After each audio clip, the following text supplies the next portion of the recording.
Hello everyone, welcome to aspirants about. This is Shubhi Trugnath और आज के इस वीडियो में हम बात करने वाले हैं आईबीपीएस आरआरबी पीओ और आईबीपीएस आरआरबी क्लर्क के प्रिपरेशन के बारे में।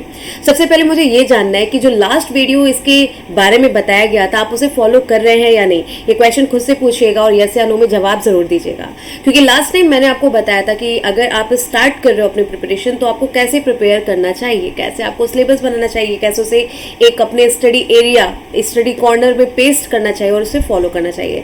सो आई होप कि आप उसे फॉलो कर रहे हैं, और अगर नहीं कर रहे then still it's not too late. इससे पहले कि बहुत देर हो जाए, just start doing it without thinking anything, just start covering all the syllabus. I think this is the first step of preparation of any examination. आपको syllabus cover करना ही पड़ता है। सो अगर आप में से कोई ऐसा है जिसने वो वीडियो नहीं देखी, I will give its link in description box, आप वो वीडियो जरूर देख लो। अब यहाँ पे मैं आपको हिंदी की स्ट्रेटजी क्यों बता रही हूँ इस वीडियो में, because last time I have given RRB PO mains examination and I choose Hindi instead of English. Yes, that was a very tough decision for me because I have never attempted Hindi in any examination in my life. But मैंने English की जगह Hindi choose किया because I just wanted to crack it. मुझे कोई risk नहीं लेना था. Actually because of job I dropped everything और इनफैक्ट मैंने कुछ एग्जाम को भी छोड़ दिया था लास्ट ईयर. तो जब मैंने मॉक देना स्टार्ट किया for RRB PO, then I realize कि मेरा इंग्लिश में मार्क्स कम आ रहा है. ऑब्वियसली प्रैक्टिस अगर आप नहीं करते हो तो आप पीछे ही जाते हो, कभी आगे नहीं जा सकते हो. This is what I mean. यही मैं आपसे कब से कह रही हूँ कि प्रैक्टिस जारी रखो, मॉक टेस्ट हमेशा दो, पढ़ते रहो. तो जब हम मॉक टेस्ट देना स्टार्ट किए तो मेरे इंग्लिश में मार्क्स कम आ रहे थे. देन आई थॉट कि चलो यार एक बार हिंदी ट्राई करते हैं. Then I started attempting Hindi instead of English. और क्या हुआ कि हिंदी में मेरे मार्क्स ठीक ठाक आने लगे. तो मैंने कहा चलो एक मॉक में तो वैसे भी लकली आ सकता है. मैं हमेशा ये कहती हूँ आपके लिए तो सबसे इंपॉर्टेंट क्वेश्चन, पहला क्वेश्चन तो यही है, whether I should attempt Hindi और इंग्लिश. और चूज करना समय पे बहुत जरूरी है. बहुत देर में चूज करने से सही नहीं है, तभी मार्क्स कम आते हैं. तो मैंने कैसे चूज किया और आपको कैसे चूज करना है, सबसे पहले यही बात करते हैं कि कैसे हम डिसाइड करें कि हमें क्या अटेम्प्ट करना है. आप मॉक दीजिए, 3-4 मॉक दीजिए, अपने स्कोर को कंपेयर करिए, अपनी एक्यूरेसी को देखिए, आप किस में ज्यादा एक्यूरेट है. इंग्लिश में ज्यादा एक्यूरेसी आ रही है तो इंग्लिश, हिंदी में ज्यादा आ रही है तो हिंदी. एक मॉक से 2 मॉक से नहीं डिसाइड होने वाला है. टाइम कम है, जरा जल्दी जल्दी 4-5 मॉक आप देख लीजिए, आपके माइंड में क्लियर हो जाएगा. क्योंकि मैंने ऐसे ही क्लियर किया था. व्हेन आई सॉ कि मेरी हिंदी में मार्क्स अच्छे आ रहे हैं, मेरी हिंदी में कम गलत हो रहे हैं, तब मैंने कहा कि चलो इसकी प्रिपरेशन करते हैं. हाँ, वन मोर थिंग कि हिंदी को टेकन फॉर ग्रांटेड नहीं लेना है. The biggest problem is that कि हम हिंदी को टेकन फॉर ग्रांटेड लेते हैं. हमें लगता है हिंदी तो है, हम हिंदी तो डेली बोलते हैं, हिंदी तो हम अटेम्प्ट कर लेंगे. ऐसा कुछ नहीं है. हम शुद्ध हिंदी बोलते भी नहीं, और एग्जाम में शुद्ध हिंदी पूछी जाती है. तो क्या पूछी जाती है, यही आज के बारे में, इस बारे में हम आज बात करने वाले हैं. तो क्या चूज करना है, कैसे करना है, ये तो मैंने आपको बता दिया. अब आगे चलते हैं और बढ़ते हैं कि हिंदी की तैयारी कैसे करें. लास्ट ईयर मेरे मार्क्स बहुत अच्छे नहीं थे. आई स्कोर 24 आउट ऑफ 40 इन हिंदी. और हाँ, ये इतना आसान भी नहीं है स्कोर करना. That's why many people asked what I did for Hindi. तो मैंने क्या किया मैं बताती हूँ. सी गाइज, मैं आपसे झूठ नहीं बोलूंगी that I have done this, I have done that. नहीं, झूठ नहीं बोलना है. मैंने एक्चुअली बहुत ज़्यादा कुछ नहीं किया था. जितना किया था उतना आपको बता दूंगी. अगर आपके पास कोई अच्छी स्ट्रैटेजी है, मुझसे ज़्यादा अगर किसी ने स्कोर किया है जो ये वीडियो देख रहे हैं, देन प्लीज़ आप कमेंट सेक्शन में अपनी स्ट्रैटेजी जरूर बता दीजिएगा. उससे मुझे भी हेल्प मिलेगी दिस ईयर के लिए और बाकी स्टूडेंट्स को भी हेल्प मिलेगी. So let's get into the video और देखते हैं कि हिंदी की तैयारी मैंने कैसे की थी. सो सबसे पहले तो यही बात करते हैं कि हिंदी में आता क्या क्या है. ये सबसे ज़्यादा इंपॉर्टेंट है कि भैया हिंदी में पूछा क्या क्या जाता है, क्या कुछ अलग पूछा जाता है, क्या कुछ स्पेशल उसकी तैयारी होती है. तो सबसे पहले तो हम यही देखने वाले हैं आज की वीडियो में. Okay, after a long time I am operating this stuff. It's been long ना, I have not taken any classes, but it's okay. हम इसके हैबिचुअल हो जाएंगे जल्दी. Okay, let me try. Okay okay okay. Finally चलो, तो हिंदी में आता क्या क्या है, सबसे पहले हम यहाँ से शुरुआत करेंगे. तो हिंदी में भाई देखो, सबसे पहले आता है 10 मार्क्स के पैसेज लगभग आ जाते हैं. ठीक है, let me check the ink colour. Okay, let me pick the red. Okay, तो 10 मार्क्स के आते हैं आपके पैसेज. जैसे इंग्लिश में आता है ना वैसे हिंदी में भी आता है। पैसेज होता है किसी टॉपिक के बारे में और उससे 10 क्वेश्चन आपसे पूछे जाते हैं, 5 से 10। आई एम नॉट श्योर कि 5-10 ही आएगा, लेकिन लगभग 5 से 10 अक्सर हिंदी में आ जाता है। ठीक है, तो 10 मार्क्स का ये हो जाता है। प्लस आगे आपका आता है 10 मार्क्स के क्लोज टेस्ट, यहाँ पे लगभग आ जाते हैं 10 मार्क्स के क्लोज टेस्ट। और अगर यहाँ से वो कम होता है तो वो कहीं और जाके ऐड कर दिया जाता है। मान लो यहाँ पे अगर 5 ही क्वेश्चन दिया क्लोज टेस्ट से तो वो कहीं और जाके ऐड हो जाता है। क्लोज टेस्ट क्या होता है, जहाँ पे एक पूरी कहते हैं ना जैसे पैसेज होता है, लेकिन कहीं कहीं फिल इन द ब्लैंक्स होते हैं। आपको 5 ऑप्शन दिए जाते हैं, वहाँ से आपको पिक करना होता है कि उसमें क्या फिल किया जाए। उसके अलावा आगे आपके लगभग 5 नंबर के फिल इन द ब्लैंक्स होते हैं, फिलर्स जिन्हें कहते हैं, फिलर्स बोलते हैं ना। 5 मार्क्स के आपके फिलर्स होते हैं, जहाँ पे डबल फिलर्स भी आ सकते हैं, सिंगल भी आ सकते हैं, और जो क्वेश्चन आते हैं वो इतना इजी नहीं होता है। मैं कुछ एग्जाम्पल भी आपको अभी आगे दूंगी, क्वेश्चन क्या क्या आया था पेपर में। उसके बाद 5 मार्क्स का एरर आ जाता है। जैसे इंग्लिश में एरर होता है ना, वैसे हिंदी में भी एरर के क्वेश्चंस आते हैं। Now don't take it for granted, अरे बड़ा इजी आता होगा, I am Hindi speaking boy और गर्ल तो हमारे लिए इजी होगा, ऐसा कुछ नहीं है। I will show you the trailer now, okay, just wait. उसके बाद आगे आता है आपका एरर हो गया, फिर रीअरेंजमेंट आता है, या एग्जैक्टली ये बहुत ही कह सकते हैं मेरे लिए गेम चेंजर टॉपिक था, रीअरेंजमेंट। जब मैं मॉक भी देती थी तो मुझे सबसे ज़्यादा प्रॉब्लम रीअरेंजमेंट में होती थी, क्योंकि इनके रीअरेंजमेंट समझ में ही नहीं आते हैं। जैसे लगता है सब हो सकता है, बहुत सारी पॉसिबिलिटीज दिखती है। ठीक है, तो रीअरेंजमेंट पे मुझे बहुत वर्क करना पड़ा था, तब जाके पेपर में मैं कुछ अटेम्प्ट कर पाई थी। तभी मैंने 5 क्वेश्चन अटेम्प्ट नहीं किए, because I did not want to take risk at that time, at that moment. हाँ, बाकी जो आपका 5 नंबर बच रहा है वो मिक्स रहता है। मिक्स में क्या होता है, कभी कह देते हैं कि ऑड वन आउट के क्वेश्चन दे देते हैं कि 5 वर्ड है एक अलग करो, कभी मुहावरे दे देते हैं। मुहावरे बहुत इनके फेवरेट है, इस बार भी पेपर में आए थे। तो टोटल आपका कितना मार्क्स हुआ, 10, 20, 30, 40 नंबर की रीजनिंग आपकी आती है, जिसमें आपको एटलीस्ट 20 प्लस तो स्कोर करना ही चाहिए। इनफैक्ट आपके पास बहुत अच्छा मौका है और आपको 30 तक कर लेना चाहिए। इस बार आई एम ट्राइंग कि मैं 40 के बहुत करीब स्कोर कर पाऊँ अगर मैं हिंदी सेलेक्ट करती हूँ तो। और जहाँ तक मैं हिंदी सेलेक्ट करूँगी, क्योंकि मुझे लास्ट टाइम ये बहुत ही सही लगा था। तो ये एक हो गया ओवरव्यू कि क्या आता है, कैसे आता है। अब हम कुछ क्वेश्चंस पे बात करेंगे आगे। जैसे कि देखो ये क्वेश्चन, ये जो क्वेश्चन है ये है एरर का क्वेश्चन। ठीक है, I am giving you time even, आप एक काम करो कि आप देखो और इसका आंसर करने की कोशिश करो। ठीक है, आप देखो और इसका आंसर करने की कोशिश करो कि इसमें क्या एरर है, जब तक मैं आपको बताती हूँ। ठीक है, तो जैसे कि पहले में क्या लिखा है कि इसमें कोई शक नहीं कि भारत आज विश्व में अर्थशास्त्रीय और राजनैतिक शक्ति के रूप में अपनी महत्वपूर्ण जगह बना रहा है। और लास्ट में है नो एरर। अब यहाँ पे आपको चूज करना है कि इसमें एरर है या फिर नहीं है। ठीक है, तो आप कैसे इसमें चूज करोगे। अब यहाँ पे कैसे आपको सोचना है। अब कुछ लोग सोचेंगे कि इसमें कोई शक नहीं है, तो अब कुछ लोग सोचेंगे शक की जगह संदेह यूज होगा, क्योंकि एरर तो कई तरीके की हो सकती है। हमें पैटर्न समझना है। जब मैंने मॉक देना स्टार्ट किया था, मैंने हिंदी किसी किताब से नहीं पढ़ी, किसी चैनल से नहीं पढ़ी, मैंने केवल मॉक दिया है। जो रियलिटी है मैं आपको बता रही हूँ, झूठ नहीं बोलूँगी कि मैंने बहुत लोगों ने मुझे सजेस्ट किया, कई बुक सजेस्ट की, लेकिन नहीं, मुझे टाइम और जगह देना था, तो मैंने इस पे इतना वर्क करने का मतलब नहीं सोचा, बस मॉक दिया। मॉक देने से पैटर्न समझ में आ गया एंड लकीली सेम वही पैटर्न एग्जाम में आया था। इसमें कोई संदेह नहीं है। और ये भी मन में आता है ना कि इसमें शक की जगह संदेह होना चाहिए, ये भी एक त्रुटि है। लेकिन यहाँ पे ऐसी एरर नहीं होती है। एरर यहाँ पे कैसी होती है, वर्ड गलत लिखा होता है। शुद्ध हिंदी अशुद्ध हिंदी का गेम कभी नहीं होता है, याद रखिएगा।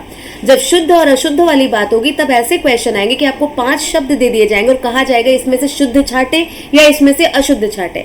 जब भी एरर आएगा तो उसमें ये वाला एरर मत ढूंढिएगा कि शुद्ध हिंदी और अशुद्ध हिंदी में यहाँ पे एरर है, यहाँ वर्ड में एरर है। जैसे कि भारत आज विश्व में अर्थशास्त्री नहीं होता है, विश्व में आर्थिक और राजनैतिक शक्ति के रूप में अपनी महत्वपूर्ण जगह बना रहा है। तो जो भी एरर होगी यहाँ पे वर्ड में होगी। ठीक है, तो यहाँ पे अर्थशास्त्री की जगह आर्थिक होगा। आई होप आपका भी यही आंसर रहा होगा। नेक्स्ट है, बात केवल इतनी नहीं कि हमारा जीवन देहाती ना रहकर शहरी हो गया है, बल्कि उसमें आत्मीयता के तत्व भी नष्ट हो गए हैं। अब यहाँ पे क्या लिखा है, मैंने बोला ही सही, यहाँ लिखा गलत है लेकिन मैंने सही ही बोल दिया कि लिखा है उसमें बल्कि, क्या लिखा है यहाँ पे, उसमें बल्कि, जबकि होना क्या चाहिए था, बल्कि उसमें। तो यहाँ पे इनका ऑर्डर गलत लिखा गया, ऑर्डर गलत लिखा गया। तो इस तरह की एरर्स आते हैं। I am just trying to make you understand which type of pattern will be asked, can be asked in your upcoming examination. Just try to understand and work on that thing. Don't try to find error in कि यहाँ पे शक की जगह संदेह होगा, ठीक है, या ताकत की जगह शक्ति होगी, ऐसा एरर नहीं आएगा। या तो ऑर्डर, जैसे बल्कि उसमें, ये तो बहुत इजी था सेकंड वन। और पहले में क्या होगा, अर्थशास्त्रीय की जगह अर्थ आर्थिक होगा।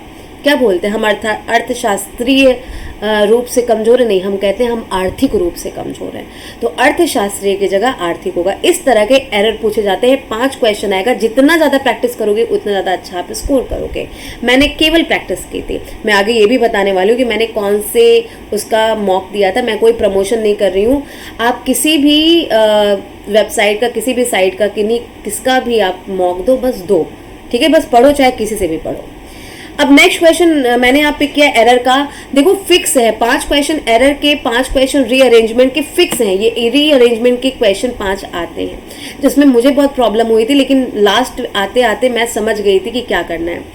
देखो एक तो तरीका इसमें 2 है। एक तरीका है कि आपको जो ऑप्शन दिए जाएंगे, 5 ऑप्शन दिए जाएंगे, उसमें से आप देख लो कि जैसे कि यहाँ पे पहला, ठीक है, पहला, और ये जो आखिरी है ये फिक्स है। पहला है और ये आपका जो आखिरी है वो फिक्स है। आपको बीच वाले को सेट करना है। तो एक तरीका तो ये है कि आप ऑप्शन से करो। जैसे कि मान लीजिए 5 ऑप्शन है, जिसमें से 4 ऑप्शन में जो स्टार्ट हो रहा है वो वा से स्टार्ट हो रहा है। तो ऐसे में आपका एक बार दिमाग जाएगा कि वा वाला चेक करते हैं, पहले वा को पहले रख के देखते हैं। मान लो 5 ऑप्शन ऐसे दिए, वा, रा, ला, या, ठीक है, वा, या, रा, ला, वा, ला, या कुछ भी हो। तो आपने देखा 3 में वाह आगे रखा गया है, तो क्या पता वाह सबसे पहले हो, तो आप उसे चेक कर सकते हो। एक ये तरीका है। दूसरा ये तरीका आप लास्ट तक खुद ही सीख जाओगे, ऑप्शन वाला। दूसरा तरीका है इसको समझ के करना, जो मैंने पहले सीखा था। देखो ब्रह्मोस मिसाइल एक माध्यम रेंज की सुपरसोनिक क्रूज मिसाइल है। इसे के बारे में क्या होगा, इसे ब्रह्मोस रूस की एनपीओ और भारत के डीआरडीओ के बीच संयुक्त उपक्रम में नहीं बैठ रहा है। इसे वर्तमान में इसकी नहीं, अगर इसे लग गया तो आगे इसकी नहीं लगेगा। इसे ब्रह्मोस मिसाइल नहीं, जब इसे लगा दिया तो ब्रह्मोस मिसाइल नाम इसका क्यों रखते, इसे तो विषय मतलब उसकी जगह पे यूज करने जाने वाला है। जब यूज उसकी जगह हो गया तो ब्रह्मोस मिसाइल का नाम ना लिखते। इसे पनडुब्बी, समुद्री जहाज, लड़ाकू विमान व जमीन से दागा जा सकता है। अब ये जो है ये बिल्कुल सही है और ये आपका है वाह। तो मतलब कि सबसे पहले जो हम लोग को समझ में आया वो क्या आया कि यहाँ पे सबसे पहले वाह आ रहा है, ठीक है, चलो वाह सबसे आगे हो गया। अब क्या होगा, इसे लड़ाकू विमान व जमीन से दागा जा सकता है, ये हो गया, ठीक है। आप लोग भी आंसर देते रहिए। अब इसके बाद क्या आ सकता है, ब्रह्मोस रूस की एनपीओ के ओके, ये हो सकता है। वर्तमान में इसकी गति को 5 मैक तक करने पर कार्य किया जा रहा है, ये हो सकता है। ब्रह्मोस मिसाइल 3 मैक की गति से अपने लक्ष्य को भेजने की क्षमता रखती है, ये हो सकता है। देखो वाह तो आपका वाह यहाँ पे जो है कवर हो चुका है। अब हम वाह से आगे की बात कर रहे हैं।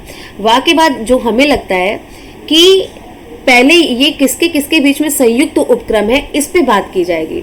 तो वाह के बाद मुझे जो लगता है वो क्या आना चाहिए, या। आप लोग भी अपना आंसर निकालते रहिए।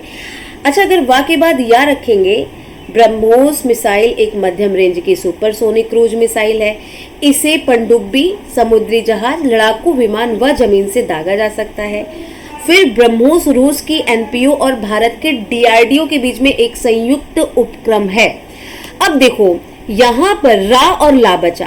रा में इसकी गति को बढ़ाने की बात की जा रही है, तो अभी प्रेजेंट टाइम में जो इसकी क्षमता है वो पहले ही बताएंगे ना कि अभी ये बंदा 35 किलोमीटर पर आवर दौड़ता है, इसे 40 बनाने की बात की जा रही है। तो बढ़ाने की बात से पहले वर्तमान वाली बात होगी, मतलब पहले होगा ला और फिर आपका आएगा रा, मतलब वा या ला रा will be the correct answer for this question. इस तरीके से यहाँ पे सोचना पड़ेगा। ये तो बहुत ही इजी क्वेश्चन मैंने यहाँ पे रखा है, बहुत अच्छे क्वेश्चन आते हैं। आपको रीअरेंजमेंट पे बहुत वर्क करना पड़ेगा, बहुत वर्क करना पड़ेगा। तो आप अभी से ही वर्क करना शुरू कर दो अगर आप मेंस में हिंदी अटेम्प्ट करने वाले हैं तो, ठीक है। और किस तरह के क्वेश्चन आते हैं, जैसे ये आपके लिए होमवर्क है, जल्दी से इसका स्क्रीनशॉट लीजिए और कमेंट सेक्शन में आपको इसका आंसर बताना है। ठीक है, कमेंट सेक्शन में आपको इसका आंसर बताना है कि इसका आंसर क्या होगा। सभी लोग यहाँ पे स्क्रीनशॉट ले लीजिए। ठीक है, चलिए, तो ये आपका होमवर्क है। और क्या आता है रीअरेंजमेंट के अलावा, और क्या आता है? मुहावरे, मैंने आपसे कहा ना कि मुहावरे आते हैं। अब मुहावरे कैसे आएंगे? जैसे कि लिख देंगे कि जैसे कूद कूद मछली बगुला को खाए। कूद कूद मछली बगुला को खाए का मतलब क्या है? मतलब यहाँ पे अब आपको समझना पड़ेगा कि बगुला मछली को खाता है, ऐसे मुहावरे पूछते हैं। अब ये नहीं पूछेंगे कि खोदा पहाड़ निकली चूहिया या ऊंट के मुंह में जीरा, जो बहुत लोकप्रिय हैं वो नहीं पूछेंगे, थोड़ा सा हट के पूछेंगे। कूद कूद मछली बगुला को खाए मतलब कि उल्टा काम हो रहा है, क्योंकि बगुला मछली को खाता है, मछली बगुलों को खाएगी, मतलब विपरीत कार्य करना, विपरीत कार्य करना। और अगर एक हम ले लें आँख का काजल चुराना, वैसे ये बहुत नॉर्मल है। आँख का काजल चुराना मतलब कि आपकी आंखों के सामने कांड कर देना, ऐसा ही कुछ होता है। वहां पे किस रूप में देंगे वो देखिएगा। और क्या क्वेश्चन देते हैं, ये भी आपको प्रैक्टिस थोड़ी सी करनी पड़ेगी। जैसे आपको 5 वर्ड दे दिए, अब वो 5 वर्ड मैंने यहाँ लिख के रखे हैं। भीत, मान लो भीत दे दिया, अर्यमा, अर्क और वियत और पतंग। अब बोल दिया इसमें से अलग छाटो, भीत, अर्यमा, अर्क, वियत और पतंग। इसमें से ये जो 4 है ये क्या है? अब जिन्हें पता हो वो जल्दी से कमेंट सेक्शन में बता दे। ये जो 4 हैं भाई, ये सूर्य की पर्यायवाची। लेकिन भीत का मतलब क्या होता है? जो भेद जाने, आपका भेद कौन जानता है? मित्र जानता है। तो यहाँ पे भीत अलग हुआ, बाकी सब सूर्य की पर्यायवाची थे। इसी तरीके से अगर दे दिया सिमिलरली, ठीक है, कि इट्स नॉट वर्किंग प्रॉपरली, है ना, चलो यहाँ लिखते हैं, जहां लिख जाए वही लिख देते हैं। करेणु, ठीक है, अपत्य, और क्या है, गयंद, सिंदूर और दीप। अब बताओ यहाँ पे क्या लगे? ये तो बहुत लोगों को आ गया होगा, करेणु, अपत्य, गयंद, दीप, सिंदूर। अब आपको पता है कि करेणु, गयंद, दीप, सिंधु ये सब क्या है? ये सब हाथी के पर्यायवाची हैं। लेकिन अपत्य का मतलब क्या होता है? अपत्य का मतलब होता है संतान। तो यहाँ पे ये वर्ड जो है वो है अलग है। तो इसी तरह के क्वेश्चंस आएंगे जहां पे आपको इन सब पे केवल वर्क करना है। मैंने देखो ग्रेड अप का टेस्ट दिया था, मुझे नहीं पता बाकी सबका भी वैसा होता है कि नहीं। देखो कंप्यूटर में ऐसा हुआ कि ग्रेड अप का मैंने टेस्ट दिया और जो जैसा मैंने प्रैक्टिस किया वैसा एग्जैक्टली पेपर में नहीं आया, लेकिन हिंदी का आ गया। तो हम किसी की गारंटी नहीं ले सकते, ना किसी को प्रमोट कर सकते। हम बस इतना बता सकते कि मैंने ग्रेड अप का दिया था, हिंदी बहुत फंसा था पैटर्न, इसलिए मुझे हेल्प मिली। तो आप भी हिंदी के लिए ग्रेड अप का टेस्ट दे सकते हैं, ठीक है। और कंप्यूटर की भी बात हम करेंगे कि कंप्यूटर में कुछ चीज़ें अच्छी थी। जैसे कंप्यूटर मैंने सिलेबस अब सोच लिया कि सिलेबस कवर करना ही सही होता है, केवल मॉक के भरोसे नहीं रह सकते। और कंप्यूटर में जैसे कि आपको इंटरनेट हो गया और जनरेशन हो गया, कंप्यूटर की जनरेशन, ये सब कुछ ऐसे क्वेश्चन है जो आने ही आने। टोपोलॉजी हो गई, वैसे टोपोलॉजी लास्ट टाइम नहीं पूछा था। तो कंप्यूटर में मेरा नहीं फंसा, लेकिन हिंदी में फंस गया पैटर्न। तो हम ये नहीं कह सकते कि ग्रेड अप का ही मॉक दो, क्योंकि ग्रेड अप का ही पैटर्न सेम टू सेम आता है। बाकी सब में सेम टू सेम आया। हिंदी में तो बहुत ही हेल्प मिली, लेकिन कंप्यूटर में थोड़ा मुझे सही नहीं लगा। वैसे कंप्यूटर तो मुझे सुनने में आया किसी का नहीं फंसा, लेकिन फिर भी इस बार कंप्यूटर में आई एम थिंकिंग कि मैं सिलेबस कवर करने पे जोड़ दूंगी, जिससे कुछ भी आए मैं बता सकूं। हिंदी के लिए स्टिल मैं वही करूंगी जो मैंने लास्ट ईयर करा था। बाकी मैंने यही किया था गाइस। आप लोगों ने वीडियो जहां मैंने अपना स्कोर कार्ड शेयर किया है आरआरबी पीओ का, उस पर बहुत कमेंट आए, मैक्सिमम कमेंट हिंदी के लिए थे। तो मैंने यही किया था जो मैंने बता दी। मैं झूठ नहीं बोल सकती कि मैं बढ़ा चढ़ा के बताऊं। मैंने सच में बहुत ज़्यादा कुछ नहीं, 15 से 20 दिन का मुझे टाइम मिला था केवल पढ़ने के लिए, और उन सारे 15 से 20 दिन में मैंने हिंदी के लिए यही किया था। सो आई होप कि अगर आप भी ये करके देखो, अगर आप में इंप्रूवमेंट हो रही, खुद ही पता चल जाएगा, मॉक टेस्ट में नंबर बढ़ेंगे। वन मोर थिंग, कभी हिंदी को टेक इट फॉर ग्रांटेड मत लो प्लीज, गलत अटेम्प्ट मत करो। अगर आपको डाउट है तो छोड़ दो, ये मत सोचो कि अरे हिंदी तो है सही जा रहा होगा। अपने मतलब कि इंट्यूशन पे मत जाओ, नॉलेज पे जाओ हिंदी के मामले में। मॉक में तो आप फिर भी स्टार्टिंग में तुक्का मार सकते हो, बट पेपर में प्लीज एक्यूरेट रहिएगा। हिंदी को टेक इट फॉर ग्रांटेड मत लीजिएगा, क्योंकि हिंदी में आपके नंबर अगर कम आ रहे हैं that is because of minus marking, because we use to be over confidence ना in language we speak, but please don't be over confidence. So just start your preparation. All the very best from my side and I hope कि इस साल आप सबका और मेरा exam clear हो। Thanks a lot, have a good day.